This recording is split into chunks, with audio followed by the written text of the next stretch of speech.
Well, here we are again for another session of History by Lou. Now, as you watch this session, which is going to be about the political party conventions, which are a big deal every 4 years for both the Democrat and Republican parties. But I want you to ask yourself 3 questions as you watch and listen to this video. First of all, are these conventions absolutely necessary, especially now? And isn't there a better way to do this than to use political party conventions? Secondly, do political party conventions sometimes make mistakes? Do they choose the wrong candidate? And thirdly, why do we only have 2 major parties? It seems to me there should be a way for there to be other parties that become important. Well, I want you to think about those 3 questions as you listen and watch this particular presentation about party conventions in the United States. Every 4 years, we hold political party conventions. So today, we're going to talk about past, present, and the future, if there is one. So what does the Constitution say about these political parties? The U.S. Constitution includes no provision for nominating presidential candidates. Its framers failed to anticipate the development of political parties. As a matter of fact, they didn't expect there would be political parties. They assumed that the states would assign the electoral votes to individuals with strong local and national reputation. The candidate with the most votes would become president, and the runner-up would be vice president. Thwarting this plan, the political parties developed almost immediately. Federalist Number 10 is among the most highly regarded of all American political writings. An explicit rejection of by the founding fathers of the principles of direct democracy and factionalism, and argue that Madison suggests a representative republic is more effective against partisanship and factionalism. So in our Constitution, our Bill of Rights, and the Declaration of Independence, the word democracy does not ever appear, nor is there ever any mention of political parties, and yet they dominate everything that we live with today. Parties, though, began to emerge right away. By 1800, a party-based system of nominating caucuses had emerged that placed the major responsibility for selecting presidential candidates on Congress. That arrangement lasted for 24 years, producing presidents from Thomas Jefferson through James Monroe. Its influence endures even today in those states that select national convention delegates through party caucuses. Currently, there are 10 states that do this, although that goes up and down every year or 2 or 5. Why caucuses? Well, the early 19th century based congressional nominating caucuses emerged out of necessity. Meetings of state and House of Representatives were the only national gatherings of party leaders. Consequently, each party's organizational or congressional caucus by default assumed the role of selecting presidential nominees. This arrangement quickly attracted criticism for unbalancing the separation of powers. It made selection of presidents dependent on members of Congress. These fears materialized in 1812 when senators and representatives pressured President James Madison to declare war on Great Britain as a precondition for his renomination to a second term. In the beginning, these caucuses, from 1796 to 1824, candidates for presidential elections were chosen by congressional caucuses.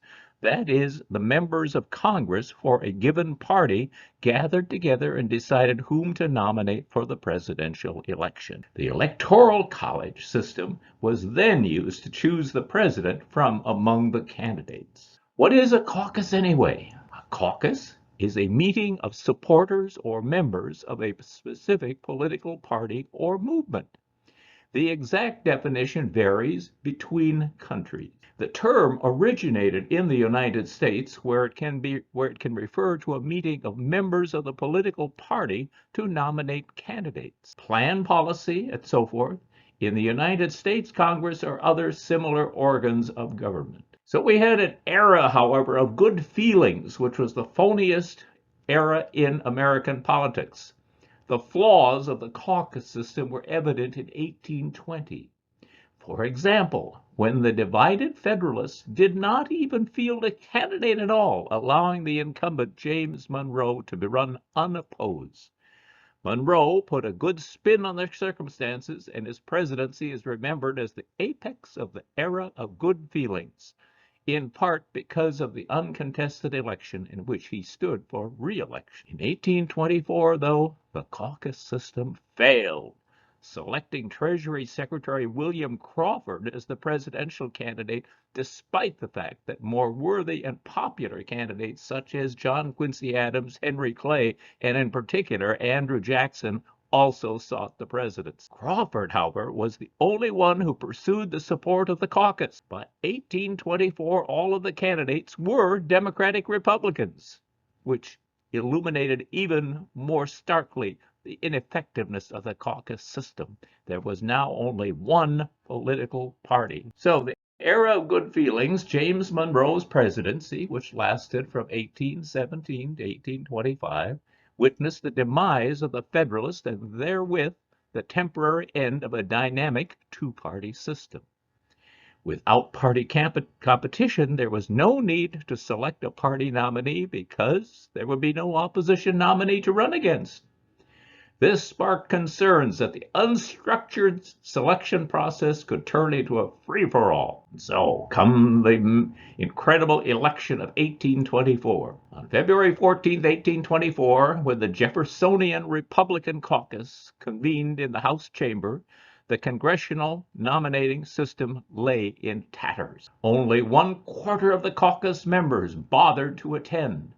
They supported Treasury Secretary William Crawford, a former Georgia senator, despite a recent stroke that had left him speechless and nearly blind. The other active candidates, Tennessee Senator Andrew Jackson, House Speaker Henry Clay, and Secretary of State John Quincy Adams, encouraged their supporters to boycott the moribund caucus. A Jackson biographer sarcastically concluded, "The next president of the United States, if Congress had had its way, would be paralyzed, sightless, and dumb." A problem arises. The absence of party discipline in 1824 kept any candidate from winning an electoral college majority and through the contest into the House of Representatives, because you needed to have a majority in the electoral college to be elected. If there was no majority, then the House of Representatives is to choose the president. The House elected John Quincy Adams, who in both popular and electoral votes had run behind Andrew Jackson. The Secretary of State's position had come to be regarded as the stepping stone to the presidency. Remarkably, the Clay people threw their support behind Adams. How magical. Clay is soon named as Secretary of State. Wow. What happened? Was it a corrupt bargain? History suspects that it was exactly that. The death of caucuses. The chaotic 1824 election sealed the fate of the congressional nominating caucus. It led to a revived two-party structure, creation of party nominating conventions, and the rise of the modern Democratic Party. Parties became standard. Despite the reluctance of the early leaders of the United States to accept political parties, two had sprung up within a few decades of the country's founding. These initial parties were loosely defined, and it's difficult to pinpoint exactly when they came into being. By the late 1790s, however, the parties were becoming more organized and taking a greater role in American politics. The first national convention was held in Baltimore in September of 1831 on behalf of the long-departed anti-Masonic or anti-Mason party. Its usefulness quickly became so obvious that both the Democrats and the National Republicans adopted the idea and that held their own conventions, also held in Baltimore in preparation for the 1832 presidential election. The Democrats even used the same saloon that the anti-Masons had used for their get-together. Conventions therefore become important. Conventions had become necessary because parties were becoming more robust and active, and party leaders increasingly needed to get together to plan and coordinate. In the years before conventions, candidates emerged out of the caucus system under which a small group of individuals picked party candidates. an exceedingly undemocratic process. This didn't bother the founders, who had little interest in, and indeed a healthy fear of, pure Athenian-style democracy, but it was also unsustainable in the long run. The lack of a formal process was all well and good when the entire nation could agree on the candidacy of George Washington, but it became ever more difficult as the divided populace struggled over difficult issues such as trade alliances, European revolutions, wars, and slavery. The times were changing, and America's population was exploding as well, which changed the whole dynamic for the country. Not without limitations, conventions, while an improvement over the caucus system, were not a panacea for political or social challenges. Neither the anti-Masons nor National Republicans won the 1832 election, and both parties are long gone from the political scene. As for the Democrats, the election winner and the sole remaining party from that cycle, they did not even formally nominate their candidate, incumbent President Andrew Jackson. The convention, which outgrew its original venue and had to be moved to a church to accommodate its 334 delegates, merely concurred with the state nominations Jackson had already received. As Alabama's William King summarized matters in this circuitous way, with regard to the candidate to be supported for the presidency, there was no diversity of sentiment among the members of the convention, all concurring in the propriety and importance of the re-election of our present worthy and venerable Chief Magistrate, Andrew Jackson. So the question is, why start with one of the most obscure third parties in American history? Well, because they invented nominating conventions. The anti-Masons, who feared the growing political and financial power of the secret society of Freemasons, formed in upstate New York, and among their members was future President Millard Fillmore. Before the anti-Masons met in Baltimore in September 1831, candidates for president were chosen in the congressional caucuses of the two major parties. Then the Federalists and the Democratic Republicans, soon to be the Democratic Party. In December 1831, the short-lived National Republican Party followed the anti-Mason lead and met in Baltimore to nominate Henry Clay, the powerful Kentucky congressman. The Democrats followed suit also in Baltimore, selecting Andrew Jackson, the ultimate victor, in May of 1832. King Caucus was dead. The political convention had been born, and the country never looked back. 1839 Whig National Convention. In 1839, the Whigs held a national convention for the first time. The 1839 Whig National Convention saw William Henry Harrison defeat former Secretary of State Henry Clay and General Winfield Scott. Van Buren faced little opposition at the 1840 Democratic National Convention, but controversial Vice President Richard Mentor Johnson was not renominated. The Democrats thus became the only major party, since the passage of the 12th Amendment to fail to select a vice presidential nominee. 3 years after Democrat Martin Van Buren was elected president in the election of 1836 over 3 Whig candidates, the Whigs met in National Convention determined to unite behind a single candidate. The party nominated the popular retired General William Henry Harrison of Ohio for president, the most successful of the 3 Whig presidential candidates from the previous election. Harrison won a close victory on the convention's 5th ballot against party founder Henry Clay and General Winfield Scott. Harrison, though a slave owner and aristocrat, was perceived as being simple and a commoner. The convention nominated former Senator John Tyler from Virginia for vice president. The two would go on to win the 1840 presidential election by defeating Van Buren. First time came to balance the ticket. Because Harrison, who was born in Virginia, was considered a Northerner, as a resident of Ohio, the Whigs needed to balance the ticket with a Southerner.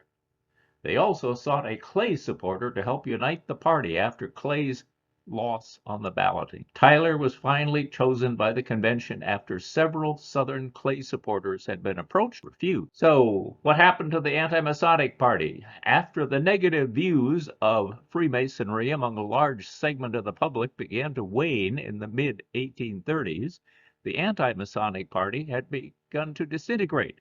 Its leaders began to move one by one to the Whig Party leaders, and the Whig Party leaders then met in September 1837 in Washington, D.C., and agreed to maintain the party. The third anti-Masonic Party National Convention was held in Philadelphia, November of 1838.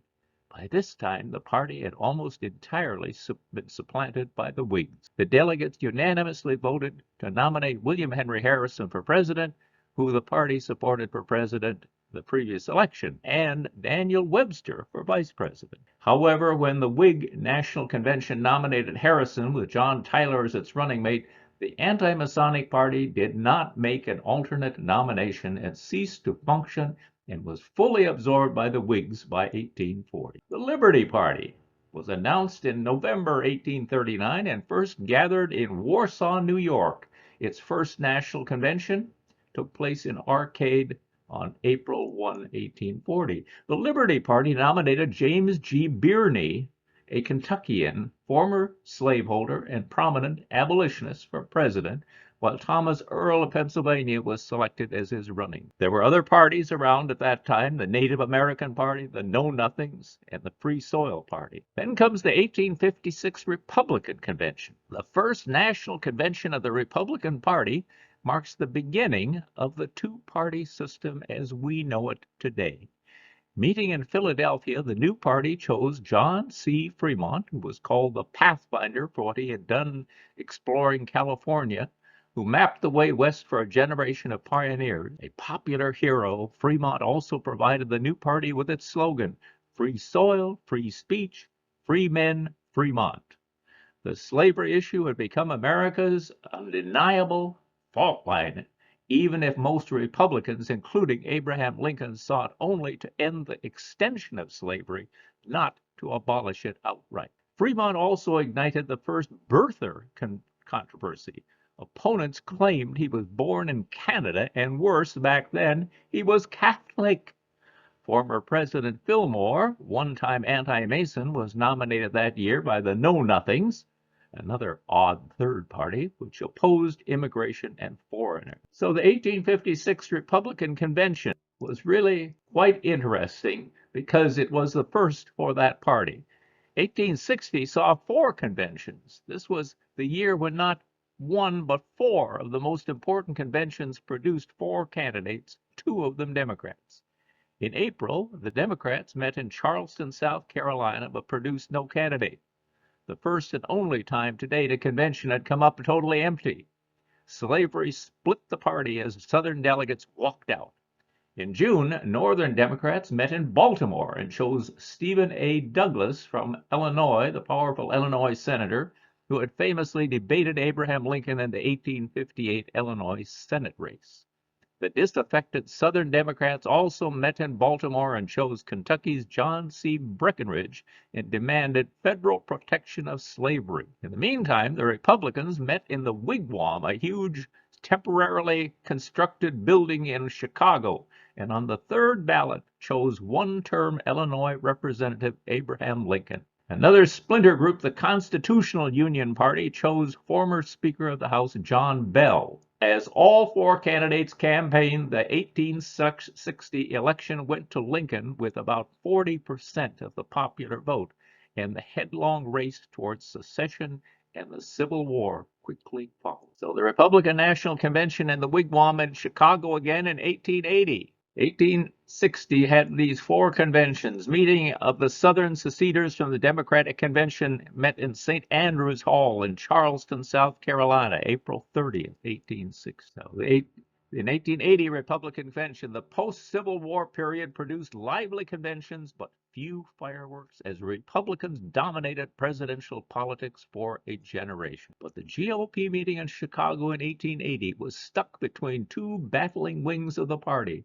Those who were called the stalwarts, who wanted to maintain the boss system in which powerful congressmen made the decisions, and the half-breeds who sought civil service reform, among other changes. After 35 ballots, Civil War veteran Ohio Congressman James A. Garfield was a surprise dark horse. A dark horse compromise with the vice presidential nod going to Chester A. Arthur as a concession to the stalwart. A New York lawyer, Arthur had built his career on patronage jobs. Then an assassin's bullet made Arthur the gentleman boss, the president.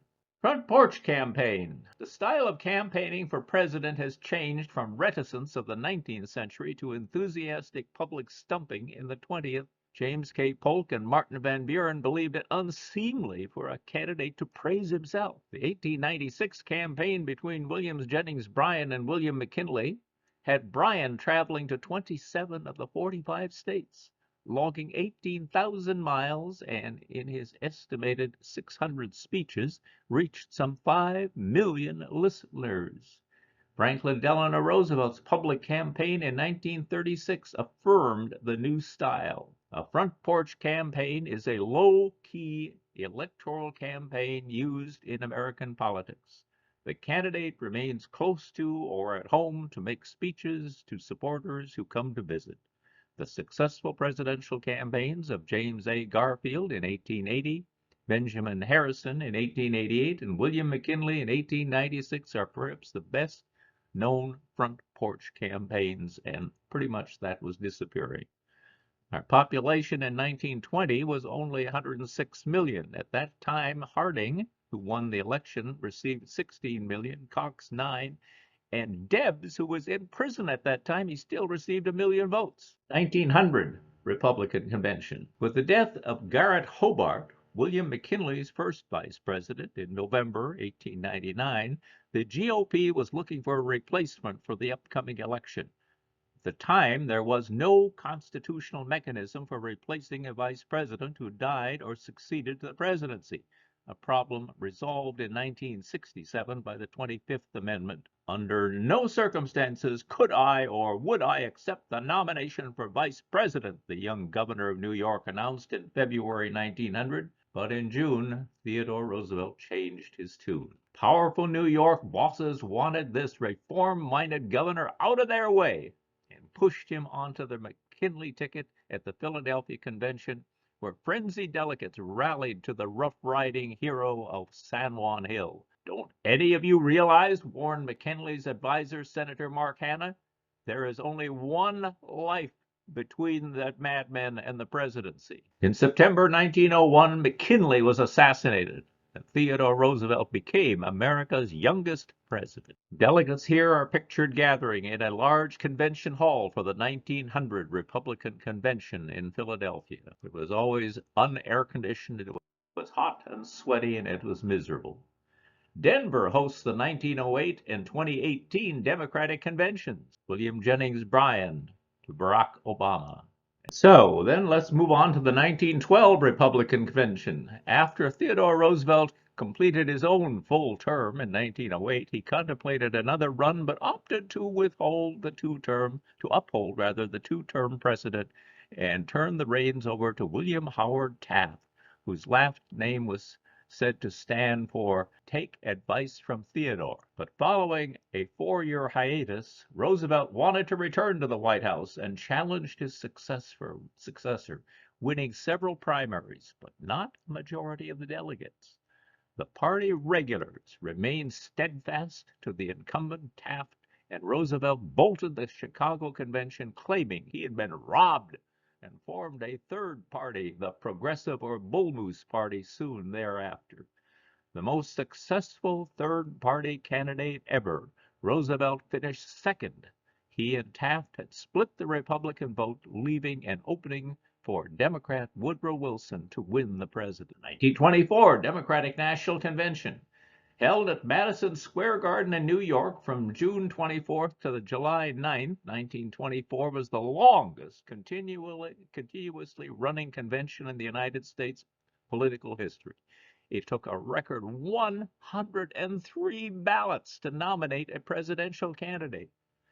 It was the first major party national convention that saw the name of a woman, Lena Springs, placed in nomination for the vice president. John W. Davis, a dark horse, eventually won the presidential nomination on the 103rd ballot. A compromise candidate following a protracted convention fight between distant frontrunners William Gibbs McAdoo and Al Smith. Davis and his vice presidential running mate, Governor Charles W. Bryan of Nebraska, went on to be defeated by the Republican ticket of President Calvin Coolidge and Charles D. Dawes at the 1924 presidential election. And here is a picture of that convention as it gathered and a little bit of video about it. This is before we had a lot of sound on our movies, but you see the convention delegates all gathered, and it's, even though there was by this time some air conditioning in some places in the country, generally most of these conventions were crowded and hot and sweaty because, of course, they're in the hottest part of the summer, no matter where they are held. 1932 Democratic Convention. No surprise here, as the Great Depression worsened, Democrats were confident that the GOP's 12-year hold on the White House would end with Herbert Hoover's defeat. But who would get the nod? New York Governor Franklin D. Roosevelt and former Governor Al Smith, who lost to Hoover in 1928, were rivals. On the fourth ballot, FDR was anointed, aided by Speaker of the House, Texas John Nance Garner, who became his first vice president. FDR signaled a new era in American politics when he became the first candidate to address the convention. Held in Chicago, in his acceptance speech, he promised America a New Deal. In 1940, Eleanor Roosevelt became the first lady to address a convention in Chicago, also notable for giving FDR his third consecutive nomination with an unparalleled third term. John Nance Garner is worth mentioning. John Nance Garner was known among his contemporaries as Cactus Jack. He was an American Democratic politician and lawyer from Texas. He was the 32nd Vice President from the United States from 1933 to 41. He was also the 39th Speaker of the House of Representatives from 31 to 33. He famously described the vice presidency as being, quote, not worth a bucket of warm piss, close quote. Now, for many years, that quote was vauderized as warm spit, but we're pretty sure that's not really what he said.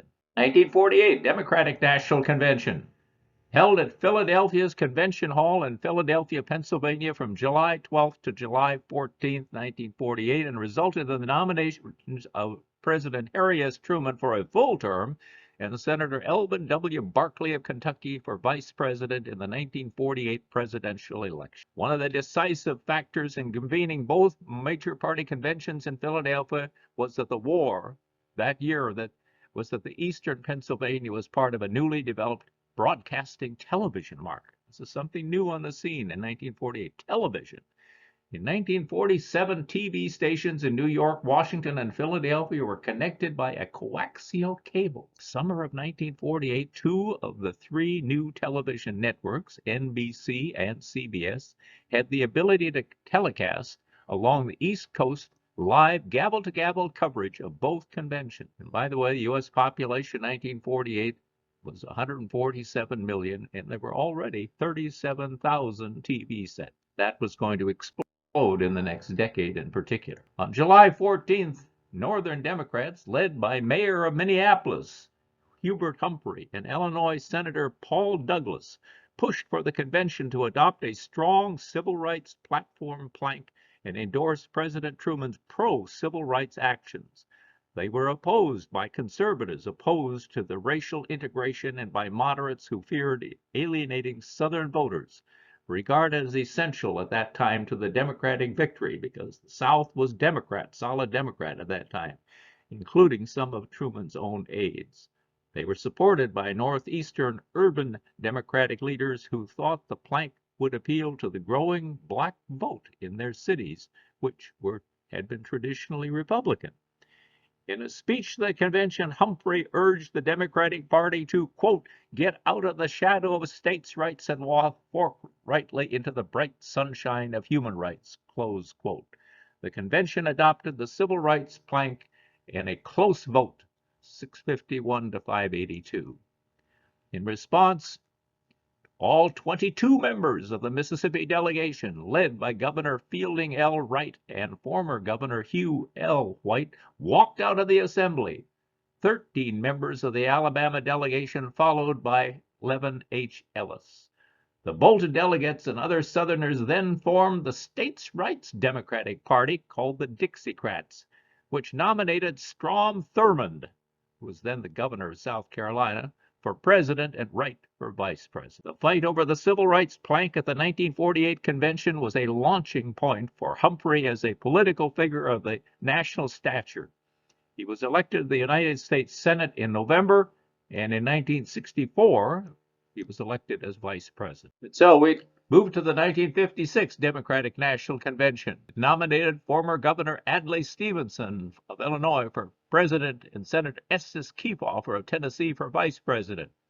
It was held at the International Amphitheater on the south side of Chicago, August 13 to 17. Unsuccessful candidates for the presidential nomination were people like Governor Averill Harriman of New York, Senator Lyndon Johnson of Texas, and Senator Stuart Symington of Missouri. As the unsuccessful 1952 Democratic Party presidential nominee, Stevenson had the highest stature of the active candidates and was easily renominated on the first ballot. Former President Harry Truman, whose support for Stevenson in '52 helped secure him the nomination, was opposed to his renomination in 1956, instead favoring Harriman. It did no good, as Truman was no longer a sitting president and Stevenson was nominated on the first ballot. After Stevenson decided not to reselect his 1952 running mate John Sparkman, the convention was marked by a free vote for the vice presidential nomination, in which the winner, Kefauver, defeated Senator John F. Kennedy of Massachusetts. The vice presidential nomination vote, which required 3 separate ballots, was, as of 2016 anyway, the last multi-balloted contest held at a quadrennial political convention of any major U.S. political party for the presidency or vice presidency. What that says is we today, through caucuses and primaries, we select all our delegates in advance, and so we don't have a contest at the actual conventions held in the summer. The Democratic Convention preceded the 1956 Republican Convention, which was at the Cow Palace in San Francisco. The GOP gathering, President Eisenhower and Richard Nixon were nominated for president and vice president again. And so let's move on to the 1960 Democratic Convention. There was nothing new by then about television at the Democratic Convention in Los Angeles. The first televised convention had been at Philadelphia's Republican gathering in 1940, but a lot more people had a television set 20 years later. And what they saw was America's first great made-for-television candidate, John F. Kennedy, deliver an acceptance speech promising a new frontier, echoing FDR's New Deal. And the presidential game would never be the same. A few months later, the first televised debates against the Republican Richard Nixon cemented TV's place in the American political landscape. 1968 Democratic Convention. Television also played a huge role when the Democrats met in Chicago, but it was mostly about what was happening outside the hall. The nation watched the spectacle of anti-war protesters in full battle with Chicago policemen. One Democratic senator told the convention that there were Gestapo tactics in the streets of Chicago. The convention selected Hubert Humphrey, who lost a close race to Richard Nixon, but the violent debacle in Chicago led to the first wave of primary reforms that chipped away at the power of the convention. Conventions have never been the same since then. This convention also marked the last time that Chicago, which had hosted more conventions than any other city, would welcome a convention until the Democrats returned in 1996 to nominate Bill Clinton for a second term. And of course, they will be returning there again this year. So then let's move to the 1976 Republican Convention. This may have been the last hurrah for the National Convention at a meaningful political battlefield. The incumbent, President Gerald Ford, had succeeded to the office after Richard Nixon's resignation. The only president never elected president or vice president, Ford faced a furious challenge from the right, from former California Governor Ronald Reagan. Ford held onto the nomination in Kansas City, but lost the election to Jimmy Carter, and Ronald Reagan was probably thinking, "You ain't seen nothing yet." 1980 Democratic National Convention nominated President Jimmy Carter and Vice President Walter Mondale for re-election. The convention was held in Madison Square Garden in New York in August of 1980. The 1980 convention was notable. It was the last time in the 20th century for either major party that a candidate tried to get delegates released from their voting commitments. This was done by Senator Ted Kennedy, Carter's chief rival for the nomination in the Democratic primaries, who sought the votes. The 2016 Democratic National Convention, held at the Wells Fargo Center in Philadelphia. The convention gathered delegates of the Democratic Party, the majority of them elected through a preceding series of primaries and caucuses, to nominate a candidate for president and vice president in the 2016 presidential election. Former U.S. Secretary of State Hillary Clinton was chosen as the party's nominee by a 54% majority of the delegates present at the convention's roll call, defeating Bernie Sanders, who received 46% of the delegates, becoming the first female candidate to be formally nominated for president by a major political party. Her running mate was Senator Tim Kaine from Virginia, who was confirmed by the delegates as the party's nominee by acclamation. The 2016 Republican National Convention. Delegates of the United States Republican Convention chose the party's nominee for president and vice president, held July 18th to 21st at the Quicken Loans Arena in Cleveland. The event marked the third time Cleveland hosted a Republican National Convention, the first time since 1936. In addition to determining the party's national ticket, the convention ratified the party platform. There were almost 2,500 delegates, with a simple majority of 1,200 plus required to win the presidential nomination. Most of those delegates were bound by the first ballot of the convention based on the results of the primary election. The convention formally nominated Donald Trump for president, Indiana Governor Mike Pence for vice president. Trump and Pence went on to win the general election, defeating Hillary Clinton and Tim Kaine. 2020 Democratic National Convention was originally scheduled to be held in Milwaukee before the planned start of the Tokyo Summer Olympics. The convention was postponed to August due to the ongoing COVID-19 pandemic in the U.S. The convention was dramatically downsized due to pandemic restraints.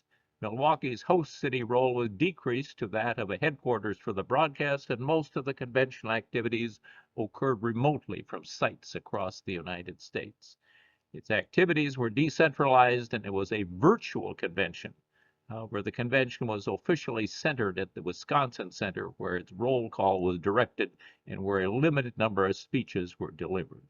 The Democratic Party chose former Vice President Joe Biden and Senator Kamala Harris of California as the nominees. Both Biden and Harris delivered their acceptance speeches remotely from the Chase Center, the riverfront in Wilmington, Delaware. The 2020 Republican National Convention.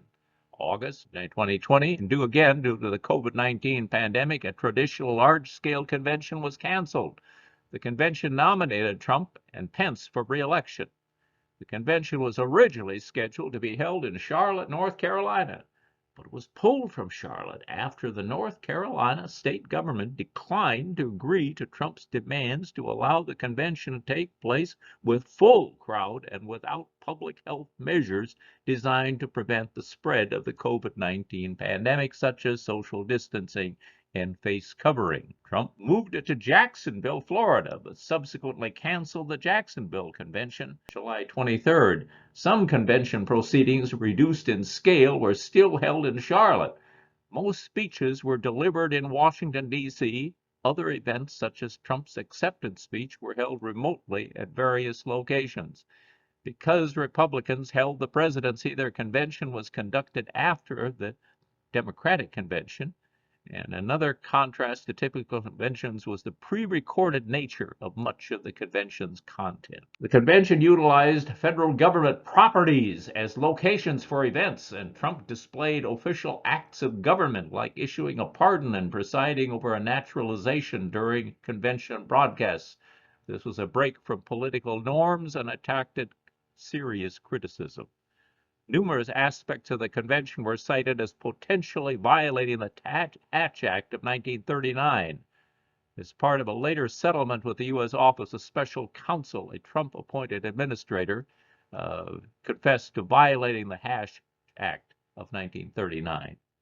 Trump only faced token opposition in the Republican primaries and caucuses and unofficially clinched the Republican nomination in March when he reached the 1,276 delegates. November 3rd, 2020, Trump and Pence went on to lose the general election to the Democrats' ticket of Biden and Harris. Refusing to concede, Trump and his allies led various attempts to overturn the 2020 presidential election, which were unsuccessful in preventing Biden from becoming the 46th president of the United States. 2024, what's happening now?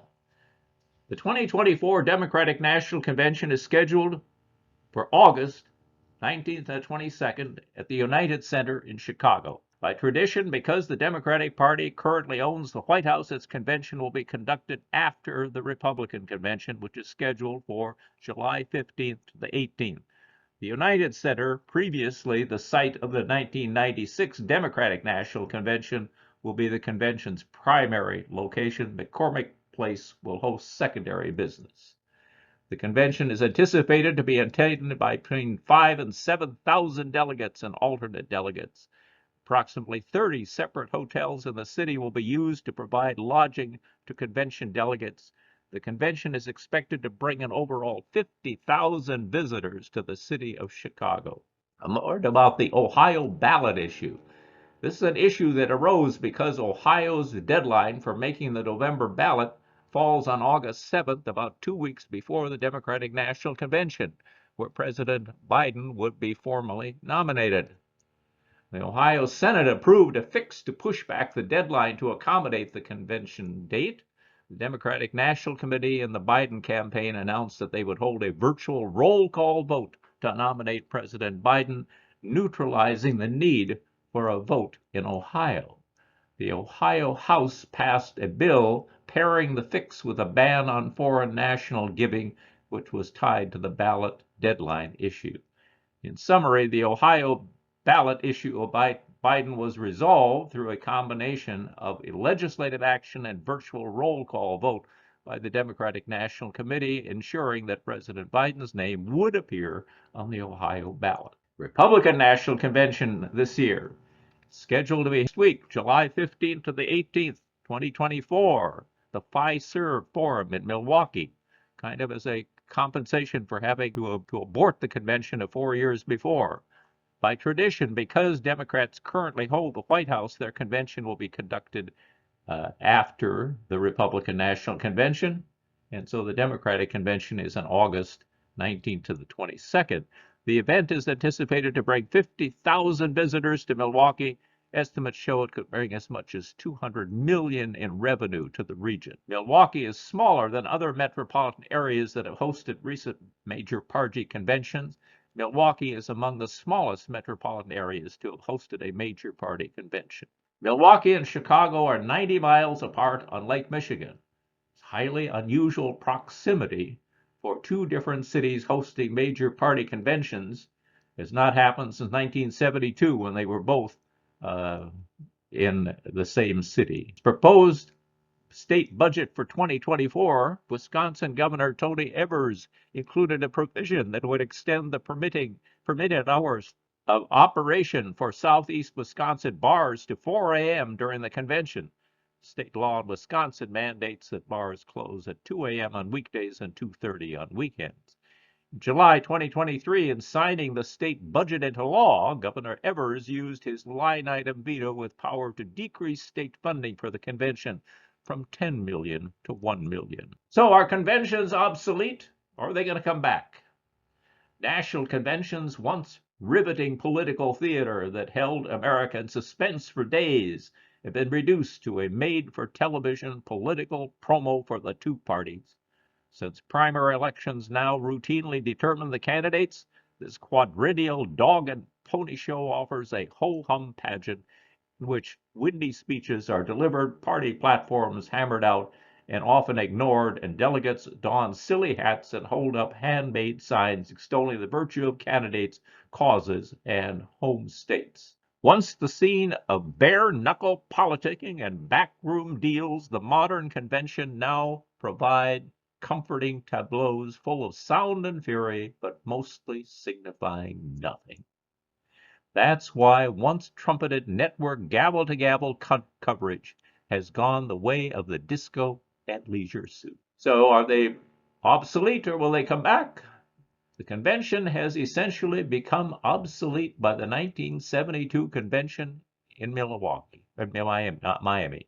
Following the party reforms of the early 1970s, state primary elections could provide enough delegates to choose the nominee. Senator George McGovern, who had helped to write the Democratic Party's new nominating rules, garnered a majority of the Democrat delegates by the time the convention began. Delegate was then crushed by Nixon in a landslide. So we may never again have a repeat of 1924 when the Democrats took 17 days and 103 ballots in the longest convention ever to nominate John W. Davis, who was and still remains an obscure congressman from West Virginia. But once upon a time, conventions mattered. They chose the candidates, often with plenty of intrigue and horse trading in the notorious smoke-filled rooms of yesteryear. And for that reason, some memorable conventions have changed the course of history. The end? Well, not quite, but stay tuned. And so we move on. The Sturm und Drang, which means storm and stress, continues. And so, remember to hit the subscribe and like buttons so I can be encouraged to create more of this History by Lou just for you. Thank you for being with me.